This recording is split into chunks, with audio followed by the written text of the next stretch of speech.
একসময় কাঠের চাকায় ঘুরত যাদের ভাগ্যের চাকা, কালের বিবর্তনে এখন উল্টো দিকে ঘুরছে এই শিল্পের সাথে জড়িতদের। গ্রামীণ জনপদে কাঠের চাকার তৈরি বাহনই ছিল যাতায়াত সহ কৃষিপণ্য বহনের অন্যতম অবলম্বন। চাকার তৈরি গরু, মহিষ ও ঘোড়ার গাড়ির প্রচলন ছিল সর্বক্ষেত্রে। কদর থাকায় চাকা তৈরির কারিগররা ভালো উপার্জন করে স্বাচ্ছন্দ্যে জীবনযাপন করত। তবে কালের বিবর্তনে অস্তিত্ব হারাতে বসেছে এইসব চাকার তৈরির বাহন। এখন উন্নত রাস্তাঘাট আর প্রযুক্তির কারণে বিলুপ্ত হচ্ছে এই শিল্পের সাথে জড়িতরা। এখন ভাই যে প্রতিষ্ঠানটাতে তার ধরলেন বিভিন্ন রকম কাজ, ঘোড়ার গাড়ি, মোড়ার গাড়ি, ইটা সিটে, আগর বাগর, টলি, সব আমাদের কাজ নাই। এখন যা আমাদের ইনকাম, তাতে আমাদের সংসার চলে না ভাই। মানব সভ্যতার ইতিহাসে কাঠের চাকার আবিষ্কারকে একটি যুগান্তকারী হিসেবে ধরা হয়। শিল্প সাহিত্যেও জায়গা করে নিয়েছে কাঠের এই চাকা। কৃষিপণ্য, বিয়ের অনুষ্ঠান হোক বা রোগবালায়ে, ডাক্তার, হাসপাতালে যাতায়াত, সব কাজেই ব্যবহার করা হতো কাঠের চাকার তৈরির বাহন।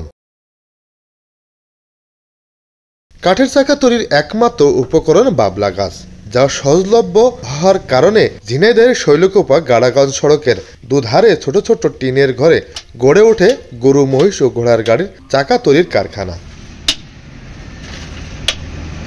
এখানকার তৈরি চাকা রাজধানী ঢাকা সহ দেশের বিভিন্ন অঞ্চলে বিক্রয় করা হতো। প্রাচীনকাল থেকে বিভিন্ন স্থানে যাতায়াত ও গ্রামাঞ্চল থেকে বাজারে পণ্য আনা নেওয়ার কাজে গরু, মহিষ ও ঘোড়ার চাইতো দ্বিচক্র যানের অধিক ব্যবহার হলেও বর্তমানে আধুনিকতার ছোঁয়ায় ইঞ্জিন চালিত যানের ভিড়ে হারিয়ে যাচ্ছে দ্বিচক্র এই বাহন। এখানে 10-12 বছর থেকে কাজ করি। আগে হয়তো জনের দাম থাকতো, এখন এই কাজ করে জনের দাম থাকতেছে না।